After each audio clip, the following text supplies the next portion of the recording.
أما بعد فقد قال الله سبحانه وتعالى في كلامه المجيد وفي فرقانه الحميد. أعوذ بالله من الشيطان الرجيم. بسم الله الرحمن الرحيم.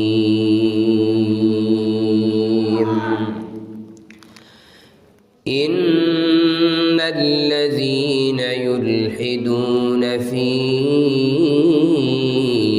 آياتنا لا يخفون علينا أفمن يلقى في النار خير أم من يأتي آمنا يوم القيامة. اعملوا ما شئتم إنه بما تعملون بصير. صدق الله مولانا العظيم. وبلغنا رسوله النبي الكريم ونحن على ذلك لمن الشاهدين والشاكرين والحمد لله رب العالمين.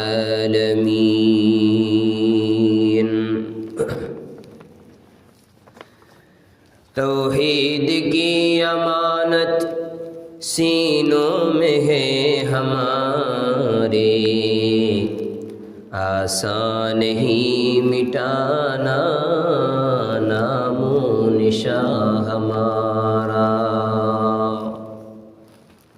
ہے زندہ فقط وحدت افکار سے ملت، وحدت ہو فنا جس سے وہ الہام بھی الحاد، وحدت کی حفاظت نہیں بے قوت بازو، آتی نہیں کچھ کام یہاں عقل خدا داد، آتی نہیں کچھ کام یہاں عقل خدا داد. اے مرد خدا تجھ کو وہ قوت نہیں حاصل، جا بیٹھ کسی غار میں اللہ کو کر یاد، جا بیٹھ کسی غار میں اللہ کو کر یاد. معزز মুসল্লিয়ান کرام، মুরব্বিয়ান ism, বেরাদারান ইসলাম, সর্বস্তরের তৌহিদি জনতা, আল্লাহ রব্বুল আলামিনের দরবারে লাখো কোটি শুকরিয়া, যিনি আমাদেরকে সুস্থতার সহিত সুন্দরভাবে জুমার নামাজ আদায়ের লক্ষ্যে মসজিদে আসার তৌফিক দান করেছেন, জুমার পূর্বে কিছু আলোচনা বলার ও শোনার তৌফিক দান করছেন। সকলেই পড়ুন, বলুন আলহামদুলিল্লাহ। মুআজ্জাজ মুসল্লিয়ানে کرام, মুরব্বিয়ানে ইজম, আমাদের ঈমানের ধারাবাহিক আলোচনার গত পর্বে গিয়েছে যে ঈমান হলো 7টি বিষয় পালন ও বাস্তবায়নের নাম। ঈমান হলো 7টি বিষয় পালন ও বাস্তবায়নের নাম। এর মধ্যে প্রথম নাম্বার হলো ঈমান ও ইসলামকে মনে প্রাণে বিশ্বাস ও সত্যায়ন করতে হবে। এর মধ্যে প্রথম নাম্বার কি গিয়েছে? ঈমান ও ইসলামকে মনে প্রাণে বিশ্বাস এবং সত্যায়ন করতে হবে। মনের বিশ্বাস এবং মন থেকে সত্যায়ন, এটা যদি না হয় তাহলে একজন ঈমানদার সে ঈমানওয়ালা হতে পারবে না। একজন ব্যক্তি সে ইমানদার হতে পারবে না। ইমানদার হতে হলে মনে প্রাণে বিশ্বাসও করতে হবে, বিশ্বাসের সাথে সাথে মন থেকে সত্যায়ন করতে হবে, তবেই সেই ব্যক্তি ইমানদার হবে। আজকের আলোচনা হলো কি মনে প্রাণে বিশ্বাস করব, কি মনে প্রাণে কোন বিষয়টাকে সত্যায়ন করব। তো আজকের আলোচ্য বিষয় হচ্ছে অকাঠ্যভাবে প্রমাণিত কোরআন এবং সুন্নাহর যে সমস্ত বিষয়গুলো রয়েছে, অকাঠ্যভাবে প্রমাণিত, যেটাতে কোনো সন্দেহ নেই, যেটাতে কোনো ধরনের কোনো শুবাহ নেই, এমন অকাঠ্য প্রমাণিত বিষয়াদি যেমন নামাজ, রোজা, হজ, যাকাত, তাসবিহ, আরও বিভিন্ন আত্মশুদ্ধি, তাকওয়া, বুঝে আসছে না? এমনইভাবে রাসূলুল্লাহ সাল্লাল্লাহু আলাইহি ওয়াসাল্লাম শেষ নবী, এই ধরনের বিভিন্ন বিষয় আছে যেগুলো অকাঠ্যভাবে কোরআন ও সুন্নাহ থেকে প্রমাণিত। এই সমস্ত বিষয়াদিগুলো যেমন আজান, মিসওয়াক, এই সমস্ত বিষয়গুলোকে একেবারে সুন্দরভাবে মনের ভেতর জায়গা দিতে হবে, এগুলোকে সত্যায়ন করতে হবে, বিশ্বাস করতে হবে। এগুলোর মধ্যে কোনো ধরনের কোনো কাইফিয়াত, এগুলোর মধ্যে কোনো ধরনের কোনো সন্দেহ পোষণ করলে যে আমি তো আজান মানি, মেসওয়াক মানি না, মেসওয়াক মানি না অথবা আজান মানি, বা আজান মানি না মেসওয়াক মানি, যে এই মুসলমানরা আজান কেন দিচ্ছে, এই সমস্ত কথাবার্তা অথবা এই ধরনের সন্দেহ শোভা কোনো একটাকে যদি আমি অস্বীকার করি, তাহলে আমার ঈমান যাওয়ার জন্য সেটাই যথেষ্ট, আমার ঈমান যাওয়ার জন্য সেটাই যথেষ্ট। কোরআনুল কারীমের মধ্যে আল্লাহ রাব্বুল আলামিন আয়াত নাজিল করেছেন। তিনি বলেন, আউযু বিল্লাহি মিনাশ শাইতানির রাজীম, বিসমিল্লাহির রহমানির রহিম, মা আতাকুমুর রাসূলু ফাখুযুহু ওয়া মা নাহাকুম আনহু ফান্তাহু। মহান রব্বুল আলামিন বলেন, নবী করিম সাল্লাল্লাহু আলাইহি ওয়াসাল্লাম তোমাদের কাছে যা কিছু নিয়ে এসেছেন সেগুলোকে তোমরা গ্রহণ করো, সেগুলোকে তোমরা ধরো, শক্ত করে ধরো। যে সমস্ত জিনিসগুলো থেকে রাসূলুল্লাহ সাল্লাল্লাহু আলাইহি ওয়াসাল্লাম তোমাদেরকে নিষেধ করেছেন, নিষেধাজ্ঞা প্রদান করেছেন, সেগুলো থেকে সব সময় তোমরা বিরত থাকো। নবী পাক সাল্লাল্লাহু আলাইহি ওয়াসাল্লামের উপর অকাট্যভাবে যে সমস্ত প্রমাণাদি এসেছিল, যে সমস্ত প্রমাণাদি অকাট্যভাবে এসেছিল এবং যে সমস্ত বস্তুগুলো প্রমাণিত হয়েছে অকাট্য প্রমাণাদির সাথে, যেটার মধ্যে কোনো ধরনের কোনো সন্দেহ নেই, এই সমস্ত বিষয়গুলোকে ঈমানের জন্য জরুরি হিসাবে মেনে নিতে হবে। এই সমস্ত বিষয়গুলোকে আমার বিশ্বাসের জন্য, আমার সত্যায়নের জন্য একমাত্র মাধ্যম হিসাবে মেনে নিতে হবে এবং এই সমস্ত বিষয় থেকে কোনোভাবেই আমাকে সরে যাওয়া যাবে না। বিশ্বাস লাগবে, সত্যায়ন লাগবে, তারপরে দ্বিতীয় নম্বরে কি বললাম, অকাট্য প্রমাণাদি যা রয়েছে এই সমস্ত বিষয়গুলোকে বিশ্বাস করতে হবে। এগুলোর মধ্যে কোনো একটার ব্যাপারে যদি বিন্দু পরিমাণেও সন্দেহ থাকে যে হুজুর আকরাম সাল্লাল্লাহু আলাইহি সাল্লাম এই যে এই আদেশটা করলেন, সম্ভবত এইটার মধ্যে কোনো ধরনের কোনো সন্দেহ থাকতে পারে অথবা এই আদেশটা আমি মানি না, এটা বলা যাবে? বলা যাবে না। আল্লাহু আকবার। তাহলে অকাট্য বিষয় কি? কোরআনুল কারীমের মধ্যে আল্লাহ রাব্বুল আলামিন অন্য আয়াতের মধ্যে ইরশাদ করেন, কুল আতিউল্লাহ ওয়া আতিউর রাসূল, বলে তোমরা আল্লাহর অনুসরণ করো, নবী করিম সাল্লাল্লাহু আলাইহি ওয়াসাল্লামের অনুসরণ করো। বলে অকাট্য বিষয়াদিকে কেন মানতে হবে? অকাট্য প্রমাণাদির মাধ্যমে সাব্যস্ত বিষয়াদিকে কেন মানতে হবে? বলে শোনো শোনো, মুহাম্মাদুর রাসূলুল্লাহ সাল্লাল্লাহু আলাইহি ওয়াসাল্লাম নিজের থেকে কোনো কিছু বলে না, বানায়া টানায়া বলে না। মুহাম্মাদুর রাসূলুল্লাহ সাল্লাল্লাহু আলাইহি ওয়াসাল্লাম যা কিছু বলে, যা কিছু তোমাদেরকে শিক্ষা দেয়, যা কিছু তোমাদেরকে শিখতে বলে, ওয়ামা ইয়ানতিকু আনিল হাওয়া ইন হুয়া ইল্লা ওয়াহয়ুন ইউহা। মুহাম্মাদুর রাসূলুল্লাহ সাল্লাল্লাহু আলাইহি ওয়াসাল্লাম নিজের থেকে একটাও বানায়া বলে না, বরং তার উপর যা কিছু ওহী হিসেবে অবতীর্ণ হয় ওই সমস্ত বিষয়গুলোই তোমাদেরকে শিক্ষা দেয়। তাহলে মানতে হবে কি হবে না? আল্লাহর কথা মানব না তো কার কথা মানব? যিনি আমাকে সৃষ্টি করেছেন তার বিষয়াদিগুলো আমি মানব না তো কার কথা মানব? কথা কি বুঝাইতে পারছি? কিছু বিষয় আছে অকাট্যভাবে প্রমাণিত, এগুলোতে কোনো ধরনের কোনো সন্দেহ নেই। এগুলার কোনো একটাতে আপনি সন্দেহ করেন তাহলে আপনার আর ঈমান থাকবে না। আর কিছু বিষয় আছে প্রমাণিত, ঠিক সঠিকভাবে প্রমাণিত, সঠিক দলিলের সাথে প্রমাণিত, সঠিক দলিলের সাথে প্রমাণিত, কিন্তু অকাট্য না। কিন্তু কি না? অকাট্য না মানে সুদৃঢ় না, এটার মধ্যে কোনো ধরনের সন্দেহ থাকতে পারে। কথা বুঝে আসছে? ওই সমস্ত বিষয়গুলো যদি না মানেন তাহলে কাফের তো হবেন না, তবে নিশ্চিত ফাসিক হয়ে যাবে, নিশ্চিত। কিন্তু অকাট্য বিষয়সমূহ জানার প্রয়োজন আছে না নাই? অকাট্য বিষয় কি কি? কোরআনুল কারীমের মধ্যে কোনো সন্দেহ আছে? রাসূলুল্লাহর কথার মধ্যে কোনো সন্দেহ আছে? নাই। রাসূলুল্লাহ সন্দেহযুক্ত কথা বলার মানুষ নয়। রাসূলুল্লাহ সাল্লাল্লাহু আলাইহি সাল্লাম তো আল্লাহর নির্বাচিত বান্দা, আর আল্লাহর নির্বাচিত বান্দা সন্দেহযুক্ত কথা বলবেন এটা তো ভাবাই যায় না, তাই না? আল্লাহ রাব্বুল আলামিন আমাদেরকে বিভিন্ন অকাট্য বিষয় দিয়েছেন। অকাট্য বিষয়ের ফিরিস্তি বিশাল বড়, মানে যেগুলো একবারে কোনো ধরনের সন্দেহ ছাড়া, লা শাক্কা ফীহি ওয়ালা রাইবা ফীহি, যেগুলোর মধ্যে কোনো সন্দেহ পোষণ করা যাবে না। যদি সন্দেহ পোষণ করি তাহলে ঈমান থেকে খারেজ হয়ে যাব, যদি সন্দেহ পোষণ করি তাহলে ঈমান থেকে আমাকে বেরিয়ে চলে আসতে হবে। এর মধ্যে সর্বপ্রথম হলো আল্লাহ সম্পর্কে। সর্বপ্রথম কি বললাম? আল্লাহ রাব্বুল আলামিনকে বিশ্বাস করব না দেখেই। কি বললাম? না দেখেই। ঈমান বিল গায়ব, আল্লাহকে আমি দেখেছি, আপনি দেখেছেন? দেখেন নাই। এবং শুধু আল্লাহ রাব্বুল আলামিন আছেন, আল্লাহ রাব্বুল আলামিন তিনি একটা সত্তাগতভাবে বিদ্যমান রয়েছেন, আল্লাহ আমাদেরকে লালন পালন করেন, তিনি আমাদেরকে সৃষ্টি করেছেন, এইটুকু বিশ্বাস নয়, বরং আল্লাহ রাব্বুল আলামিনের যতগুলো সিফাত রয়েছে, যতগুলো গুণবাচক নাম রয়েছে, সমস্ত নামগুলোর উপর ঈমান আনতে হবে। একটা নামের প্রতি যদি আমি সন্দেহ পোষণ করি আমি আর মুমিন থাকতে পারবো না। সিফাতে কামালিয়া বলে আরবিতে। কি বলে ভাই? সিফাতে কামালিয়া বলে।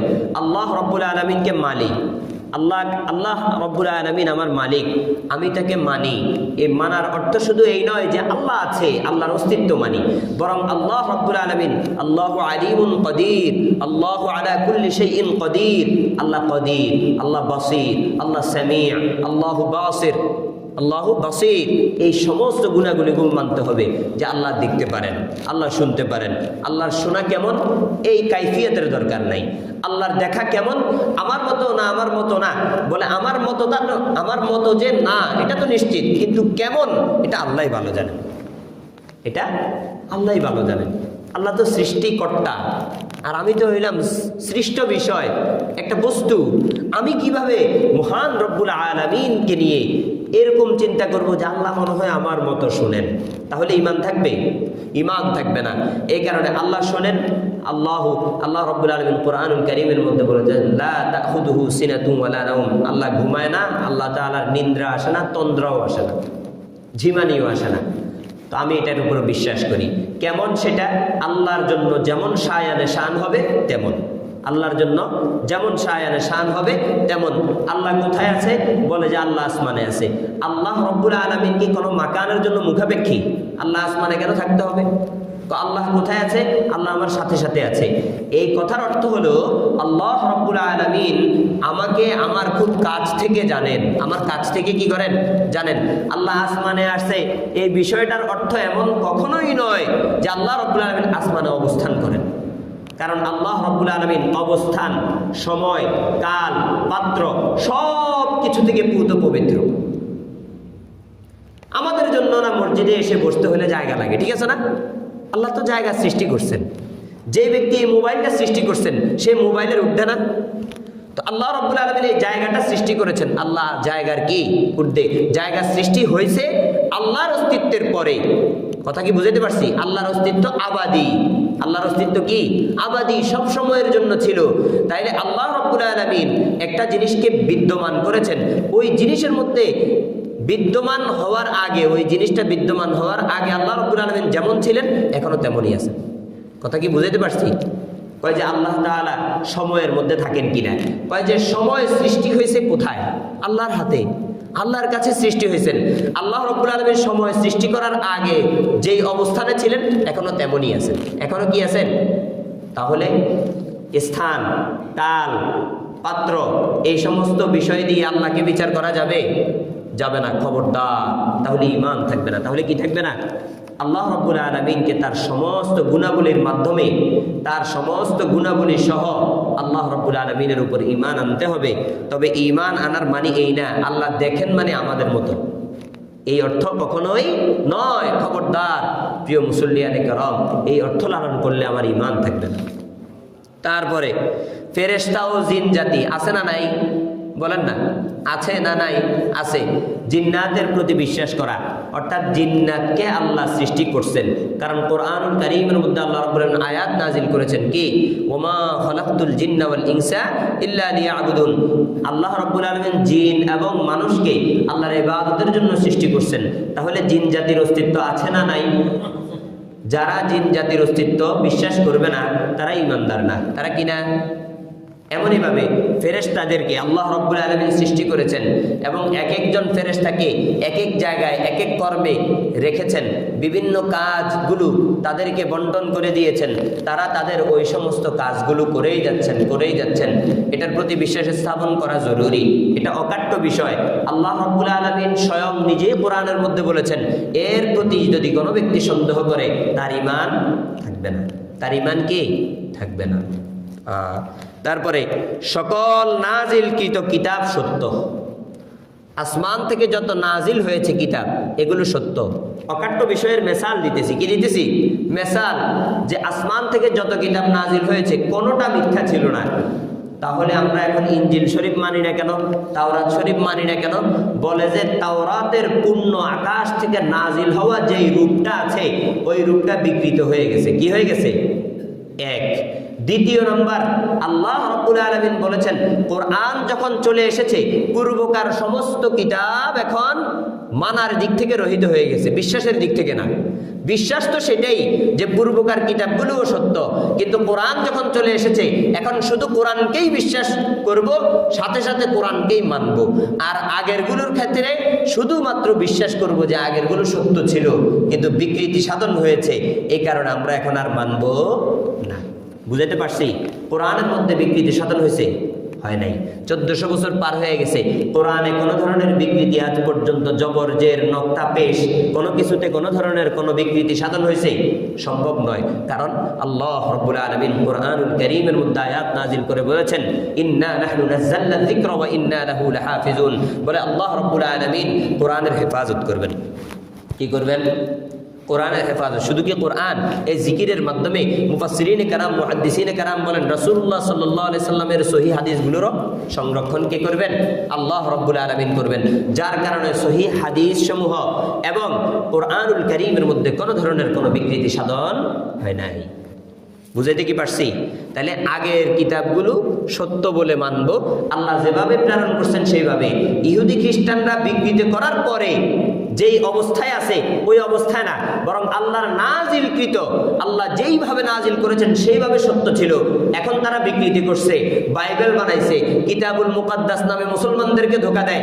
বিভিন্ন মিশনারিগুলো কাজ করে, বিভিন্ন মিশনারির কাজ আপনাকে দেখাবে কিতাবুল মুকাদ্দাস পবিত্র কিতাব। কি দেখাবে? ওই যে কোরআনের সাথে ভাব দ্বারা মিলিয়ে আপনাকে একটা চকমা লাগাবে, আপনার চোখের উপর একটা পর্দা ফেলবে। এই পর্দার মাধ্যমে তারা আপনাকে ইনজিলের বিকৃত একটা রূপের কপি আপনার হাতে দিবে, আপনি পড়বেন। কথা বুঝে আসছে? এইভাবে তারা মুসলমানদেরকে আস্তে আস্তে খ্রিস্টানের দিকে নিয়ে যাচ্ছে। প্রিয় মুসল্লিয়ানে কেরাম, যতদিন আমরা কোরআনকে আঁকড়ে না ধরবো ততদিন পর্যন্ত বাঁচতে পারবো না। কারণ কোরআন মুক্তির ঠিকানা, রাসূলুল্লাহ সাল্লাল্লাহু আলাইহি সাল্লামের সুন্নাহ মুক্তির ঠিকানা। আল্লাহ রাসূল সাল্লাল্লাহু আলাইহি সাল্লাম বলেছেন, তারাকতু ফীকুম আমরাইন লান তাদিল্লু মা তামাসসাকতুম বিহিমা কিতাবুল্লাহ ওয়া সুন্নাত রাসূলি। বলে দেখো, আমি তোমাদের মাঝে দুইটা জিনিস ছেড়ে যাচ্ছি, যদি আঁকড়ে ধরো তাহলে তুমি আর গোমরাহ হবে না। লান তাদিল্লু মা তামাসসাকতুম বিহিমা, গোমরাহ হবে না ওই ব্যক্তি যে কি এগুলোকে আঁকড়ে ধরেছে। তা কি? কোরআন এবং সুন্নাহ। কোরআন এবং সুন্নাহ। আমি কোরআন পড়ি না, তো তারা এই কারণে ওই সুযোগে আমাকে কিতাবুল মুকাদ্দাস একটা প্রতারণার নাম দিয়ে ইনজিলের বিকৃত রূপের কপি আমাকে পড়ায়। ওই যে কোরআনের সাথে আমার সম্পর্ক নাই, যে এই কারণে কোরআনের সাথে সম্পর্ক থাকতে হবে। হাদিসের সাথে সম্পর্ক থাকতে হবে। তাহলে অকাট্য প্রমাণাদির কথা বলছিলাম, অকাট্য প্রমাণাদির মাধ্যমে সাব্যস্ত বিষয়বস্তুর কথা বলছিলাম। তার মধ্যে একটা কি, যে নাজিলকৃত প্রত্যেকটা কিতাব সত্য, এটা অকাট্যভাবে প্রমাণিত। এটা কি, এটার মধ্যে কোনো ধরনের সন্দেহ রাখা যাবে না। নাজিলকৃত কি বললাম, নাজিলকৃত কেন বললাম, অর্থাৎ নাজিল হয় নাই, ওরা বানায়া দিছে, ভিতরে ঢুকাই দিছে, ওইটাও কি সত্য? ওইটা তো সত্য না। তারপরে আসেন, কোরআন এবং হাদিস গ্রহণযোগ্য, কোরআন এবং হাদিস গ্রহণযোগ্য। মুসলিম উম্মার মুক্তির জন্য কোরআন হাদিস গ্রহণযোগ্য। কোনো ব্যক্তি যদি হাদিস না মানে সে মুসলমান না। বলেন, কোন ব্যক্তি যদি হাদিস না মানে, আহলে কোরআনের নাম দিয়ে বলে যে আল্লাহর কোরআন থাকতে হাদিস কেন মানতে হবে, কয় তার মধ্যে ঘাবলা আছে। কি আছে? আল্লাহর কোরআন থাকতে হাদিস কেন মানতে হবে? যারা এই সমস্ত কথা বলবে তারা মুসলমান না, তারা কি কাফের। কথা কি বুঝাইতে পারছি? তারপরে যারা আহলে হাদিসের নাম দিয়ে, একটা তো আহলে হাদিস ভালো মানুষ, আহলে হাদিস বলা হতো বড় বড় মুহাদ্দিসদেরকে। কথা কি বুঝাইতে পারছি? আরেকটা হলো যে আহলে হাদিসের বিকৃত রূপ, আহলে হাদিসের নাম দিয়ে বিভিন্ন ধরনের বিকৃতি সাধন করে। তো বিকৃতি সাধনটা যেই পর্যায়ের, তার প্রতি হুকুমটাও সেই পর্যায়ের হবে, তার প্রতি হুকুমটাও কি সেই পর্যায়ের হবে। বিকৃতি সাধন যদি অকাট্য কোনো বিষয়কে বিকৃতি করে, তাহলে আর মুসলমান থাকতে পারবে? থাকতে পারবে না। এমনইভাবে তার বিকৃতি সাধনটা যদি সহি কোনো বিষয়কে বিকৃতি সাধন করে, তাহলে সে গোমরাহ হবে। কি হবে ভাই? গোমরাহ হবে। মুসলমান তো থাকবে, কিন্তু কি হয়ে যাবে? মুসলমান থেকেও সে গোমরাহ হয়ে যাবে। তাইলে বুঝতে পারলাম, কোনো ব্যক্তি যদি শুধু হাদিস মানে, সেও কি না মুসলমান না, কোরআন সহ মানতে হবে। কোনো ব্যক্তি যদি শুধু কোরআন মানে, হাদিস না মানে, সেও মুসলমান না, বরং হাদিস শরীফ সহ। কারণ কোরআনের ব্যাখ্যা হলো হাদিস। এই হাদিসগুলো রাসূলুল্লাহ সাল্লাল্লাহু আলাইহি সাল্লামের বাণী, রাসূলুল্লাহ সাল্লাল্লাহু আলাইহি সাল্লামের কথা, এগুলোর মাধ্যমে আমি কোরআনকে বুঝবো। আমি কোরআনের এক সাইড মানলাম, হাদিস শরীফ পুরোটাকে বাদ দিয়ে কোরআনের ব্যাখ্যাগুলো নিলাম না। না নেওয়ার কারণে আমার মুসলমানিত্ব পরিপূর্ণ হলো না।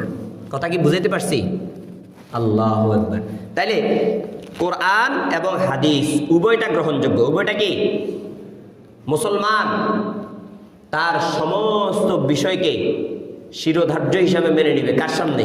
কোরআনের সামনে, হাদিসের সামনে।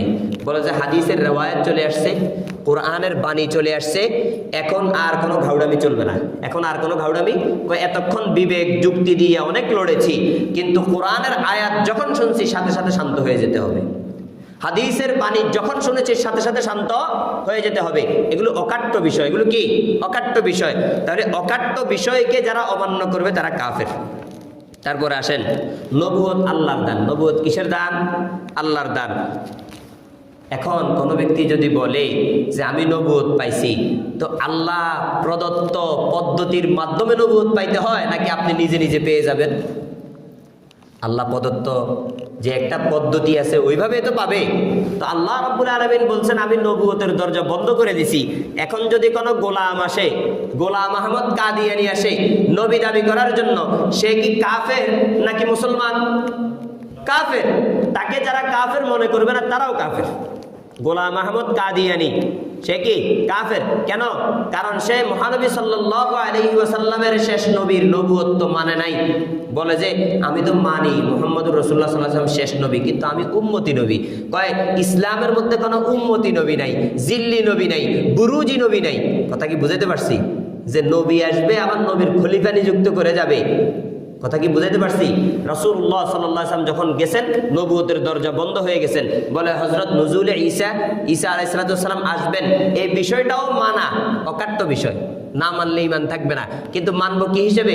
হযরতে ঈসা আলাইহিস সালাম তিনি নবী ছিলেন তার যুগে। বর্তমান যুগে নবুয়তের কোনো এজেন্ডা বাস্তবায়ন করার জন্য তিনি আসবেন না। কথাটা ক্লিয়ার করি, এগুলো ঈমানের বিষয়। হযরত ঈসা আলাইহিস সালাম যদি আপনাদেরকে কেউ জিজ্ঞাসা করে, বলে তোমরা যে বলো মুহাম্মদুর রাসূলুল্লাহ সাল্লাল্লাহু আলাইহি ওয়াসাল্লামের পরে আর কোন নবী আসবে না, তো হযরত ঈসা যে আসবে তোমরা যে বিশ্বাস করো, বিশ্বাস না করলে তোমাদের ঈমান থাকবে না, তোমাদের কিতাবে আছে? বলে হ্যাঁ অবশ্যই আছে। হযরত ঈসা আলাইহিস সালাম আসবে, এই কথা বিশ্বাস না করলে আমাদের ঈমান থাকবে না, এটা সঠিক। কিন্তু আমরা হযরত ঈসাকে নবী হিসেবে নয়, বরং এই যুগের হাকিম হিসেবে দেখি। হযরত ঈসা তার জামানায় নবুয়ত নিয়ে আসছিলেন কিনা? আসছিলেন। আল্লাহ রাব্বুল আলামিনের বিধানগুলো মানুষদেরকে বুঝাইছিলেন কিনা? বুঝাইছেন। মানুষ তার প্রতি ঈমান আনছে কিনা? আনছে। তাহলে হযরত ঈসা আলাইহিস সালামের হত্যার ষড়যন্ত্র হয়েছিল। আল্লাহ রাব্বুল আলামিন কুদরতিভাবে হযরত ঈসাকে আসমানে উঠায় নিয়ে গেছেন। আসমানে উঠায় নিয়ে যাওয়ার পরে কোরআনুল কারীম বলে যে কিয়ামতের আগে দাজ্জালের আবির্ভাব হবে।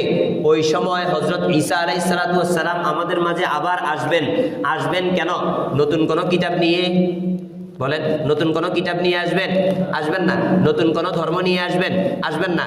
তাহলে নবী আসার দুইটা মাকসাদ, হয় তিনি নতুন কোনো কিতাব নিয়ে আসেন, অথবা নতুন কোনো বিশ্বাসের প্রতি মানুষদেরকে কি করেন?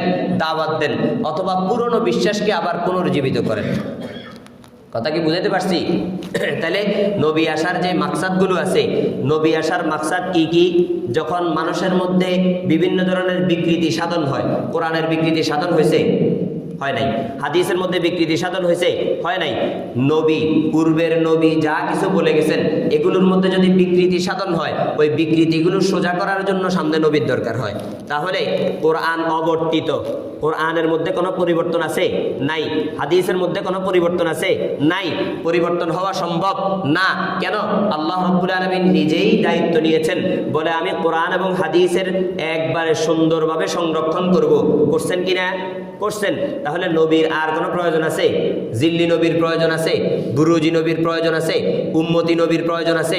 যারা উম্মতি নবীর নাম নিয়ে গোলাম আহমদ কাদিয়ানির মতো উম্মতকে ধোঁকা দেয়, যারা উম্মতি নবীর নাম দিয়ে গোলাম আহমদ কাদিয়ানির মতো উম্মতকে ধোঁকা দিবে, তারাও কাফের, তাদের অনুসারীরাও কাফের। তারাও কাফের, তাদের অনুসারীরাও কি? কাফের। তাহলে কারণ এটা কি? কারণ হচ্ছে যে খাতামুন নাবিয়্যিনের বিষয়টা অকাট্যভাবে প্রমাণিত। আর যে ব্যক্তি কোরআন এবং সুন্নাহর অকাট্য বিষয়াদিকে মানবে না, সে কাফের। অকাট্য বিষয়াদিকে মানবে না, সে কি? কাফের। তাহলে কি বুঝলাম? নবুয়ত আল্লাহর দান নাকি বান্দার দান? আল্লাহ যাকে দেন তাকে দিতে পারেন। আল্লাহ যাকে ইচ্ছা তাকে নবুয়ত দেন। আল্লাহ যাকে নবুয়ত দেন সেই কেবল নবী হতে পারে। তাহলে গোলাম আহমদ কাদিয়ানির নবুয়ত কি আল্লাহর পক্ষ থেকে না বন্ডদের পক্ষ থেকে? কথা কি বুঝাতে পারছি? এই কারণে সে নবী নয়। তারপরে নবীগণ সত্য, সকল নবী সত্য। কোন নবীর ব্যাপারে আঙ্গুল উঠানো যাবে না, বলা যাবে না যে হযরত দাউদ আলাইহিস সালামের ভুল হয়েছে, খবরদার খবরদার। ইসমতে আম্বিয়া অর্থাৎ হুজুর আকরাম সাল্লাল্লাহু আলাইহি সাল্লাম সহ সমস্ত নবীরা পাপ থেকে মুক্ত ছিলেন। কিসের থেকে মুক্ত ছিলেন? পাপ থেকে মুক্ত ছিলেন। নবুয়তের আগেও, নবুয়তের পরেও, এবং ইচ্ছায়ও কোনো পাপ করে নাই, অনিচ্ছায় আল্লাহ রাব্বুল আলামিন কোনো পাপ করায় নাই। কয় হুজুর, ইচ্ছাই তো করে নাই বুঝলাম, অনিচ্ছাই তো হইতে পারে। তাহলে এখন আপনার কাছে প্রশ্ন, অনিচ্ছায় যদি কোনো নবী কোনো ভুল সিদ্ধান্ত নেয়, তো নবীকে তো ওই সময়ও মানা ফরজ, ফরজ না? তো আপনি কি ভুলটা মানলেন না সঠিকটা মানলেন? যদি অনিচ্ছায় কোনো নবী ভুল করে থাকেন আর ভুলের সময়টা আপনি তাকে মানলেন, তাহলে আপনি ভুল মানলেন না সঠিক মানলেন? ইচ্ছায় অনিচ্ছায় যে ভাগটা আপনারা করলেন, এই ভাগটা করার অধিকার কি আছে? আল্লাহ বলছেন তারা মাসুম। মাসুম কি এমন যে সকালে মাসুম, সন্ধ্যাবেলা মাসুম না? অথবা সন্ধ্যায় মাসুম, রাত্রের 11টা থেকে 12টার মাঝখানে কোনো 1 মিনিটের মধ্যে তিনি মাসুম না? এরকম কি পৃথক করার কথা আল্লাহ বলছেন? বলেন নাই তো। আল্লাহ রাব্বুল আলামিন বলছেন নবীরা নিষ্পাপ, নবীদের গুনাহ হতে পারে না, ইচ্ছায় হতে পারে না, অনিচ্ছায় হতে পারে না। কারণ আল্লাহ রাব্বুল আলামিন তাদেরকে ইসমতের চাদরে, নিষ্পাপ এক চাদরের মধ্যে আবৃত করে রেখেছেন। তাদের ভুল করার কোনো সমূহ সম্ভাবনা নেই। কারণ নবী হবে সবার মান্যবর, আর মান্যবর যিনি হবেন তার যদি ভুল হয়, তাহলে তার ভুলের অংশ মানুষ যদি মেনে নেয়, তাহলে মানুষ গোমরাহ হবে না আল্লাহকে পাবে? গোমরাহ হয়ে যাবে কিনা বলেন? এই কারণে নবীর যেই স্থান, এখানে ভুল করার কোনো সুযোগ নেই। নবীরা সত্য। কি বললাম? নবীরা সত্য। তারপরে রাসূলুল্লাহ সাল্লাল্লাহু আলাইহি ওয়াসাল্লাম সর্বশেষ নবী, এটা তো একটু আগে বললাম, এটাও অকাট্য বিষয়। কোনো ব্যক্তি যদি রাসূলুল্লাহ সাল্লাল্লাহু আলাইহি ওয়াসাল্লামকে সর্বশেষ নবী না মানে, বলে যে রাসূলের পরে মনে হয় রাসূলের খলিফা হিসেবে অমুক ব্যক্তি আসছে, তো যেই ব্যক্তিকে খলিফা মানছে ওই ব্যক্তি যদি খলিফা হিসেবে নিজেকে দাবি করে, সেও কাফের, যে মানছে সেও কাফের। কারণ রাসূলের খলিফা রাসূলুল্লাহ সাল্লাল্লাহু আলাইহি ওয়াসাল্লাম বলে দিয়ে গেছেন। হুজুর আকরাম সাল্লাল্লাহু আলাইহি ওয়াসাল্লাম বলেন, বলেন ইন্নাল উলামা ওয়ারাসাতুল আম্বিয়া, উলামায়ে কেরাম হলো নবীগণের ওয়ারিস। আর এই ওয়ারাসাত কিসের ওয়ারিস? জায়গা জমিনের, সম্পত্তির, বাড়িঘরের, স্ত্রী পরিবার পরিজনের বলেন না, বরং এটা হলো উম্মতের ইলম বিতরণের ওয়ারিস। উম্মতের নবীর এলেম যা আছে এগুলার ওয়ারিস কে? উলামায়ে কেরাম। তাইলে রাসূল কি খলিফা একজনকে বানাইছেন না অনেকজনকে বানাইছেন? অনেকজনকে বানাইছেন। এখন উম্মতের উলামায়ে কেরাম যারা আছেন, যারা হক্কানি বুজুর্গানে দিন হবেন, যারা হক্কানি উলামায়ে কেরাম হবেন, তারাই রাসূলুল্লাহ সাল্লাল্লাহু আলাইহি ওয়াসাল্লামের ইলমের ওয়ারিস হবেন। তারাই ওই ওয়ারিসের দায়িত্ব সামনে আগে অগ্রসর করে নিয়ে যাবেন। এখানে রাসূলের পক্ষ থেকে নির্ধারিত আবার মুহাম্মদ নামের গোলাম আহমদ কাদিয়ানী আসবে না। কথা কি বুঝাইতে পারছি? যুগে যুগে মিথ্যা নবীর দাবিদার বহু ছিল, মুসাইলামাতুল কাজ্জাব ছিল, বুঝে আসছে? এমনইভাবে অনেক। গোলাম আহমদ কাদিয়ানী তার শেষ পরিণতি কি হয়েছে? বাথরুমে পড়ে মরে গেছে। কথা কি বুঝাতে পারছি? তো এই যারা এই ধরনের শয়তানি করবে, যারা আস্ফালনগুলো দেখাবে, তাদের শেষ শুভ পরিণাম হবে না, বরং তাদের পরিণাম খারাপ হবে। বাথরুমে পড়ে মরার কারণে এখন তাদের বাথরুমকেও কি কাদিয়ানী অফিস বলা যায়। কথা কি বুঝাইতে পারছি? তো সে ওইখানে পড়ে মারা গেছে। দেখেন কত বদনসিব, কত কপাল পোড়া। তো এই কারণে অকাট্য প্রমাণাদির মাধ্যমে সাব্যস্ত বিষয়াদি বিশ্বাস করা আবশ্যক। কোনো ব্যক্তি যদি সেগুলোতে সন্দেহ করে ঈমান থাকবে না। অকাট্য বিষয় আর কি আছে? তাকদীর। তাকদীর, তাকদীর কেমন? বলে আল্লাহ রাব্বুল আলামিন আমার তাকদীরে কি লিখেছেন আমি জানি না, তবে আমি ভালো কিছু করে যাব। আমার তাকদীর যদি ভালোর দিকে সায় দেয় তাহলে আমার জন্য ভালো হবে। কথা বুঝে আসছে? তাকদীরটা যদি আপনি জেনে ফেলতেন যে আগামীকালকে আপনাকে অমুক টাকা অমুকে এরকম এরকম দিবে, অথবা আগামীকালকে আপনার একটা বিপদ আসবে, তখন আপনি পেরেশান হয়ে যেতেন না? বলেন না, একটা বিপদের কথা শুনলে পেরেশান হয়ে যেতেন, একটা সুসংবাদের কথা শুনলে রাত এটা শেষ হয় না কা শেষ হয় না কা অপেক্ষা করতে থাকতেন। তো তাকদীরের বিষয়টা আল্লাহ রাব্বুল আলামিন তাকবীরই রাখছেন, আল্লাহর হাতে রেখেছেন। আল্লাহ রাব্বুল আলামিন আমাদের তাকদীর জানেন, আমরা আমাদের তাকদীর জানি না। তবে তাকদীরের প্রতি বিশ্বাস রাখতে হবে যে সকল ভালো মন্দ বিষয়গুলো তাকদীরের ফয়সালা, তাকদীরের ফয়সালা। কয় তাইলে হুজুর দোয়া করতে বলেন কেন? বলে দোয়া হচ্ছে সেটাও তাকদীরের মাধ্যমে ফয়সালা হয়। বলে যে আমি আপনাকে মোবাইলটা দিব 100 টাকার বিনিময়ে, এই 100 টাকাটা হলো কি বিনিময়? 100 টাকাটা হলো কি ভাই? বিনিময়। আর আমি মোবাইলটা দিব, এটা তো দিবই, দিব না? যাকেই দেই দিব। আপনাকে দিলে 100 টাকার বিনিময় দিব, তাকে দিলে ফিরিয়ে দিব, তাকে দিলে কি ফিরিয়ে দিব। এই যে বিষয়টা আছে, তো আমি আল্লাহ রাব্বুল আলামিন কখনো কখনো মানুষের তাকদীরকে দুই ধরনের লিপিবদ্ধ করছেন। একটা হচ্ছে তাকদীরে মুআল্লাক, আর একটা হচ্ছে তাকদীরে মুতলাক। তাকদীরে মুতলাকের বিষয়গুলো যা হওয়ার তা হবেই হবে, এগুলো দোয়ার মাধ্যমে বা দোয়া ছাড়া পরিবর্তন সম্ভব না। তবে তাকদীরে মুআল্লাকের কিছু বিষয় আছে, অর্থাৎ আপনি যদি এই কাজ করেন আল্লাহ এটা দিবে, এই কাজ করলে আল্লাহ এটা দিবে। তো দোয়ার মাধ্যমে ওই তাকদীরটা পরিবর্তন হয়। দোয়ার মাধ্যমে হুজুর আকরাম সাল্লাল্লাহু আলাইহি ওয়াসাল্লাম বলেন লা ইউবাদদালুত তাকদীরু ইল্লা বিদুআ। নবী পাক সাল্লাল্লাহু আলাইহি ওয়াসাল্লাম হাদিস শরীফের মধ্যে বলে তাকদীর পরিবর্তন হইতে পারে দোয়ার মাধ্যমে। এটা কোন তাকদীর? তাকদীরে মুআল্লাক, যেটা একবারে স্বতঃসিদ্ধভাবে লেখা হয়ে যায় নাই, বরং আল্লাহ তাআলা সুযোগ রাখছেন বান্দা যদি ভালোর দিকে যায় তাহলে এটা পরিবর্তন করে দেওয়া হবে। বান্দা যদি বেশি রোনাজারি করে দোয়ার মাধ্যমে চায় তাহলে এটা পরিবর্তন করে দেওয়া হবে। এমন ধরনের তাকদীরগুলো পরিবর্তন হওয়া সম্ভব কিসের মাধ্যমে? দোয়ার মাধ্যমে। তারপরে আখিরাতে বিশ্বাস করতে হবে। কয় যে আমি তো পুড়ে ফেললাম, ছাই হয়ে গেল, শেষ হয়ে গেল। বলে না, আখিরাত বলে একটা বিষয় আছে। যেই ব্যক্তি আখিরাতে বিশ্বাস করবে না সে মুসলমান হতে পারবে না। আল্লাহ রাব্বুল আলামিন কোরআনুল কারীমের মধ্যে যে সমস্ত বিষয়গুলোকে হালাল বলেছেন ওই সমস্ত বিষয়গুলোকে হালাল হিসাবে মানতে হবে। যেই সমস্ত বিষয়গুলোকে হারাম বলেছেন ওই সমস্ত বিষয়গুলোকে হারাম হিসাবে মানতে হবে। কোনো ব্যক্তি যদি হারামকে হারাম হিসেবে না মানে, হালালকে হালাল হিসেবে না মানে, সে মুসলমান থাকতে পারবে না, সেও কাফের হয়ে যাবে। কারণ এগুলো অকাট্য বিষয়। এগুলো কি অকাট্য বিষয়? অকাট্য বিষয়ের স্বীকৃতি প্রদান ইমানদারের লক্ষণ, অকাট্য বিষয়ে অস্বীকৃতি প্রদান এটা হচ্ছে বেঈমানের লক্ষণ। কথা কি বুঝাইতে পারছি? অকাট্য বিষয়গুলোকে বিশ্বাস করতে হবে, অকাট্য বিষয়ের ব্যাপারে কোনো সন্দেহ থাকতে পারবে না। আল্লাহ রাব্বুল আলামিন বলে যে মদ জুয়া এগুলোকে আমি কি করছি? হারাম করছি। কয় আল্লাহ কেন হারাম করলো?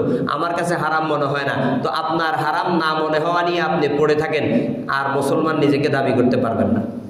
কথা কি বুঝাইতে পারছি? আল্লাহ যেটাকে হারাম করছেন সেটা হারাম, কিয়ামত পর্যন্ত হারাম। আল্লাহ যেটাকে হালাল করেছেন সেটা হালাল, কিয়ামত পর্যন্ত হালাল। ওটার মধ্যে আর কোনো পরিবর্তন আসবে না। কোনো নবী, জিল্লি নবী, উম্মতি নবী, অমুক ভণ্ড টন্ড আরো কত কিছু আছে, এরা এসে কোনো পরিবর্তন করতে পারবে না। কারণ লিপিবদ্ধ হয়ে গেছে, বিধান লেখা হয়ে গেছে। আমার মানব জীবনের চলার জন্য আল্লাহ রাব্বুল আলামিন যা যা ছিল সবকিছু আমাকে দিয়ে দিয়েছেন। এখন আর পরিবর্তন সম্ভব? পরিবর্তন সম্ভব না। কয় যে যোগে যোগে যোগ আপডেট হইতেছে, তো বিধানগুলো আপডেট হওয়া দরকার না? কয় যে কোরআন এবং সুন্নাহ এই সমস্ত বিধানগুলো 1400 বছর আগে যেমন আপডেট ছিল, আরো 1400 বছর সামনে গেলেও সেটা আপডেট থাকবে, সেটা আরো আপডেট হবে। সেটা কি এমনি আপডেট হবে? এটা আগের থেকে আপডেট। আর আপনি আপডেট করবেন কি? আপনি কতটুকু পর্যন্ত যাবেন? আপনি আধুনিকতাকে গ্রহণ করে কত দূর আগাইতে পারবেন, আল্লাহ তত দূর পর্যন্ত আপনার জন্য কোরআন এবং সুন্নাহ সমযোগী করে দিয়েছেন। অর্থাৎ সেখানে গেলেও আপনি কোরআন সুন্নাহর আহকামগুলো পেয়ে যাবেন। সুবহানাল্লাহ বলবেন না? সুবহানাল্লাহ। এই কারণে তারপরে আসেন, এই যে এগুলো হচ্ছে ফরজ বিধানগুলোর কথা বললাম, অকাট্য আর অনেক আছে, ভুরি ভুরি আছে, এগুলো জানা দরকার। এমনইভাবে কিছু কিছু সুন্নত আছে, এগুলো অকাট্যভাবে প্রমাণিত। কিছু কিছু সুন্নত আছে, এগুলো কোনো ব্যক্তি যদি অস্বীকার করে সে কাফের হয়ে যাবে। যেমন আজান, যেমন কি আজানের সত্যতা, এটা বিশ্বাস করতে হবে কি হবে না? কোনো ব্যক্তি যদি বলে যে আজান একটা বানোয়াটি বিষয়, তাহলে তার ঈমান থাকবে না। তেমনইভাবে মেসওয়াক, কোনো ব্যক্তি মেসওয়াককে যদি হায় প্রতিপন্ন করে আর ডাইল দিয়ে তুমি কেন মেসওয়াক করতেছ, এটা একটা বানোয়াটি বিষয়, ইসলামের নবী এটা কি আনলো, সেও কাফের হয়ে যাবে। সেও কি হয়ে যাবে? মেসওয়াক অবমাননা, আজান অবমাননা। এমনইভাবে তারাবির নামাজের সুবুত, তারাবির নামাজ কি? তারাবির নামাজ আছে না নাই ভাই? তারাবির নামাজ আছে না? আছে। এই সমস্ত বিষয়গুলো সাব্যস্ত, এই সমস্ত বিধানাবলী। কোনো ব্যক্তি যদি বলে তারাবির নামাজ অন্যান্য নফল নামাজের মতো, পড়লে পড়লাম, না পড়লে নাই, সে কাফের হয়ে যাবে। কথা বুঝে আসছে? তারাবির নামাজের সুবুত আছে। কোনো ব্যক্তি তারাবির নামাজকে মানলো না, সে কাফের হয়ে যাবে। এখন আসেন তৃতীয় নাম্বার। তাহলে এক নাম্বার কি বললাম? মনে প্রাণে বিশ্বাস ও সত্যায়ন করার নাম ঈমান। ঈমানের 7টা বিষয়কে সুন্দরভাবে পালন ও বাস্তবায়নের নাম ঈমান। তার মধ্যে প্রথম নাম্বার কি বললাম? মনে প্রাণে বিশ্বাস ও সত্যায়ন। দ্বিতীয় নাম্বার, ঈমান শিখার ক্লাস চলতেছে কিন্তু আমার প্রিয় ভাইরা, খুব মনোযোগের সাথে শুনি। তারপরে দ্বিতীয় নাম্বার বললাম, ইসলামের কোরআনে এবং হাদিস শরীফের মধ্যে যেই সমস্ত বস্তুসমূহ অকাট্য বিধানাদি, যেই সমস্ত অকাট্য বিধানাদি অকাট্য প্রমাণের মাধ্যমে প্রমাণিত, এই সমস্ত বিষয়ের কোনো একটাকে অস্বীকার করলে ঈমান থাকবে না। এই সমস্ত সব বিষয়গুলোকে মানতে হবে। সব বিষয়গুলোকে, যেগুলো অকাট্য প্রমাণাদির মাধ্যমে সাব্যস্ত, এগুলোর কোনোটাকে অস্বীকার করার কোনো সুযোগ নাই। তারপরে তৃতীয় নাম্বার আসেন। তৃতীয় নাম্বার হলো অকাট্য বিষয় যেগুলো এতক্ষণ পর্যন্ত প্রমাণ করলাম, নামাজ, রোজা, হজ, যাকাত, ফেরেশতা, জিন, জাতির অস্তিত্ব, আল্লাহ, রাসূলুল্লাহ সাল্লাল্লাহু আলাইহি ওয়াসাল্লাম, শেষ নবী হওয়া, এই সমস্ত বিষয়গুলো অকাট্য প্রমাণাদির মাধ্যমে কি সাব্যস্ত। এখন এই সাব্যস্ত বিষয়গুলোর নির্দিষ্ট অর্থ আছে। কি আছে বলেন না? যেমন নামাজ অর্থ কি? দোয়া করা, নাকি নামাজের একটা নির্দিষ্ট অর্থ আছে? নামাজের একটা নির্দিষ্ট অর্থ আছে না নাই ভাই? আছে। নামাজের মধ্যে রুকু করতে হয় কিনা? রুকু করতে হয়। সেজদা করতে হয় কিনা? সেজদা করতে হয়। তারপরে নামাজের মধ্যে সানা পড়া, দাঁড়িয়ে এভাবে কাতারের মধ্যে সারিবদ্ধ হয়ে সুন্দরভাবে নিয়ত বাঁধা, এই সমস্ত বিষয়গুলো নামাজের একটা নির্দিষ্ট অর্থের প্রতি ইঙ্গিত করে, যে অর্থটা নামাজের একটা নির্দিষ্ট পদ্ধতির প্রতি ইঙ্গিত করে।